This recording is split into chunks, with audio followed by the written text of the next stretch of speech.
మకరం వారికి కనుక చూసుకున్నట్లయితే మీకు 5వ భావంలో ఉండే కుజుడు 6లోకి వెళ్తున్నాడు.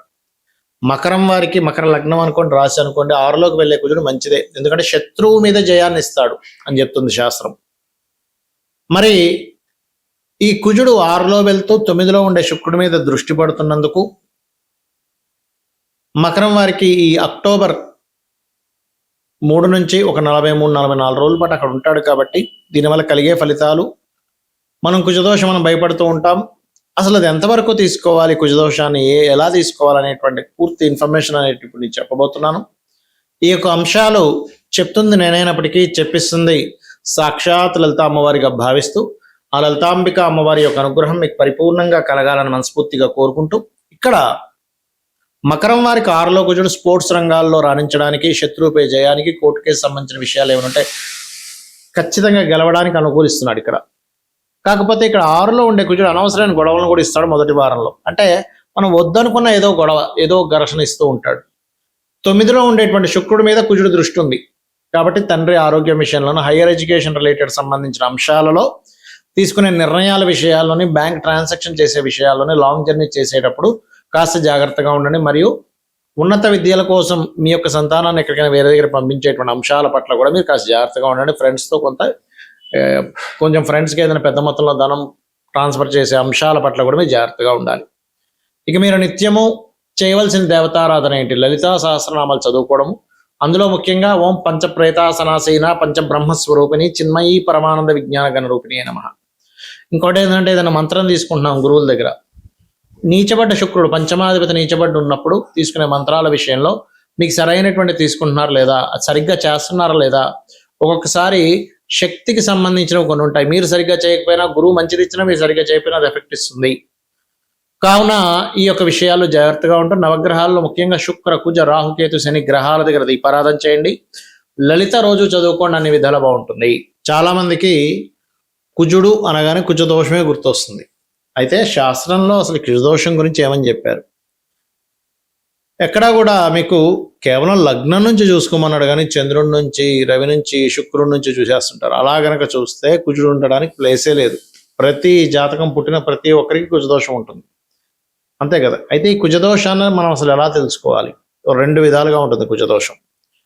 ఒకటి, మీకు లగ్నం నుంచి పాపస్థానాల్లో ఉన్నట్లయితే, అంటే పాపస్థానాలు అంటే మళ్ళీ ఇక్కడ కుజుడుకుండే స్థానాలు వేరు. లగ్నంలో ఉన్నా, 2లో ఉన్నా, చతుర్థంలో ఉన్నా, సప్తమంలో ఉన్నా, అష్టమంలో ఉన్నా, వ్యయంలో ఉన్నా కుజదోషం అని చెప్తూ ఉంటారు. అయితే ఇది గురువర్గ లగ్నానికి కుజదోషం కిందకి రాదు. ఎందుకంటే గురువర్గ లగ్నానికి కుజుడు శుభుడు. సర్వే త్రికోణనైతారో గ్రహ శుభల ప్రదాహ అని నా శ్లోకం ఉంది, దాని ఆధారంగా చూసుకుంటే. కాబట్టి మేషానికి, కర్కాటకానికి, సింహానికి, వృశ్చికానికి, మీన లగ్నానికి కుజదోషం వర్తించదు. ఈ రకంగా కుజదోషం క్యాన్సిలేషన్స్ ఉంటాయి. అంటే కుజుడు ఏదైనా శుభగ్రహంతో కలిసి ఉన్నాడా, శుభ నక్షత్రాల్లో ఉన్నాడా, శుభ కత్తెరలో ఉన్నాడా అనేది చూసుకోవాలి. ఒక్కొక్కసారి శనివర్గ లగ్నాలకు కూడా శుభగ్రహాలతో కలిసి ఉంటే కుజదోషం పెద్దగా ఇవ్వదు.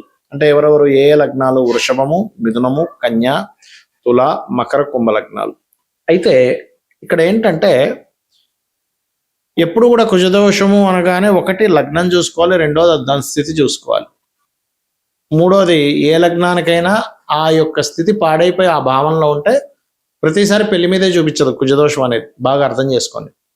లగ్నంలో ఉండి పాడయ్యాడు అనుకోండి, ఆ వ్యక్తికి శిరోవేదన, బాడీ పెయిన్స్ రావడము, విపరీతమైన అగ్రెసివ్ నేచర్ రావడం ఇస్తూ ఉంటుంది.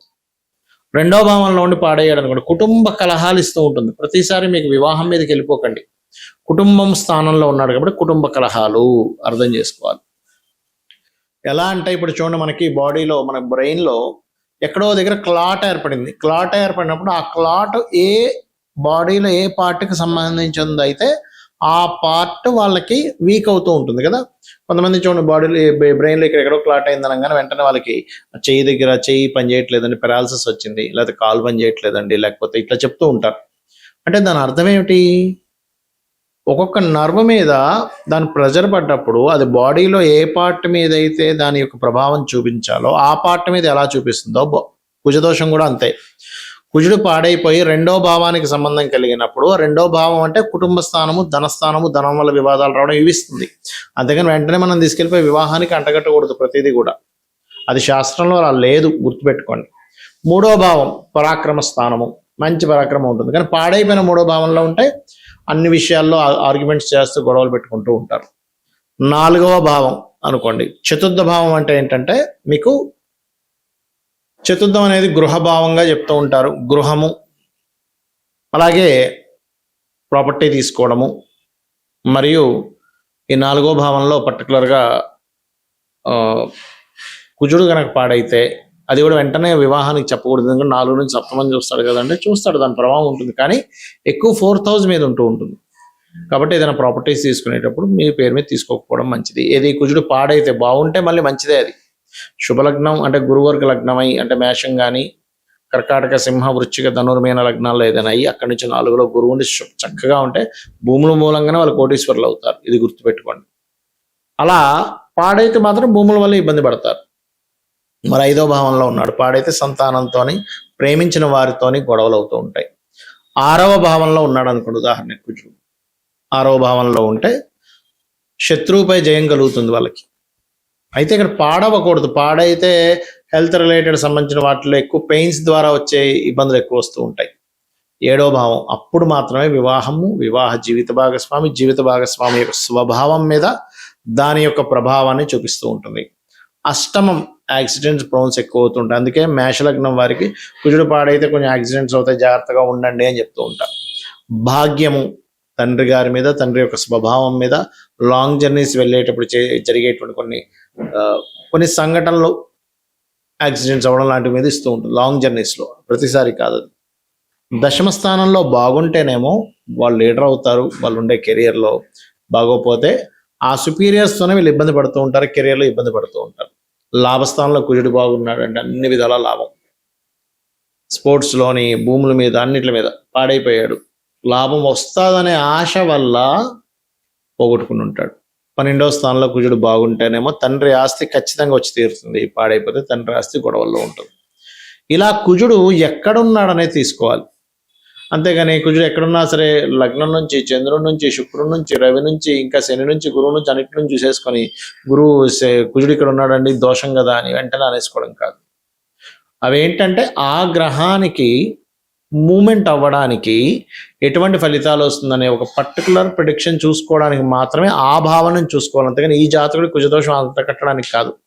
దానివల్ల ఏం చేస్తున్నారు, అయ్యో కుజదోషం ఉంది, కుజదోషం ఉన్న వాళ్ళతో పెళ్లి చేయడం, లేకపోతే ఇంకోటి అయితే కుజదోషం ఉంటే అర్క వివాహాలు చేసేయడం, కుంభ వివాహాలు చేయడం చేస్తూ ఉంటారు.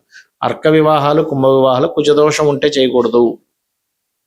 మీ యొక్క జన్మజాతకంలో వారికి గనక 2 వివాహాల యోగం ఉంటుంది, అంటే 12వ అధిపతి కానీ 7వ కానీ డ్యూయల్ కనెక్టివిటీస్లో ఉంటే అప్పుడు 2 వివాహాల యోగం ఉంది అని అర్థం. అంటే మొదటి వివాహం పాడయ్యే యోగం ఉండాలి ఒక పక్క, 2వ వివాహం యాక్టివ్ అయ్యే యోగం ఉండాలి.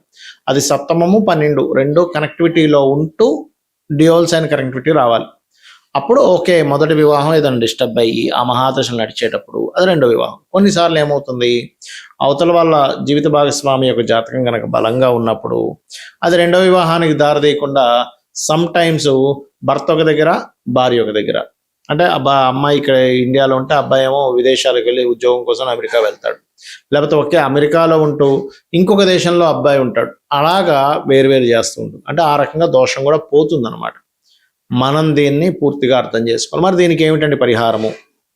సుబ్రహ్మణ్యేశ్వర స్వామి ఆరాధన, లేదా ఆంజనేయ స్వామి ఆరాధన, లక్ష్మీ నరసింహస్వామి ఆరాధనలో 3 ఏదైనా ఒకటి చేయొచ్చు, లేదా శక్తి ఆరాధన.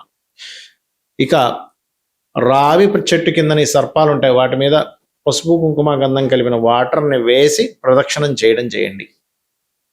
అదేవిధంగా వీలైనంత మట్టుకు ఏదైనా ఆలయాల్లో హోమాలు జరిగేటప్పుడు అక్కడ మీరు ఏదైనా ఆ హోమానికి తగ్గ సామాగ్రి మీరు ఇవ్వండి. మీకు ఫైనాన్షియల్గా బాగుందంటే.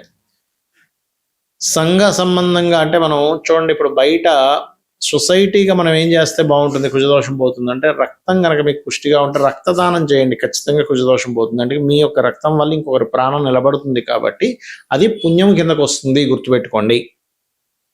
కందులు దానంగా ఇవ్వచ్చు, ఎరుపు రంగు దానంగా ఇవ్వచ్చు. కుజుడు కనుక బాగా దోషభూయిష్టం అయితే మంగళవారాలు ఎటువంటి ఇంపార్టెంట్ పనులు అవి పెట్టుకోకండి, దానివల్ల వివాదాలు వస్తూ ఉంటాయి. ఇలా చేయండి, అన్ని విధాలా మీకు బాగుంటుంది. అమ్మవారి అనుగ్రహం మీకు పరిపూర్ణంగా కలగాలని మనస్ఫూర్తిగా కోరుకుంటూ శ్రీమాత్రే నమః.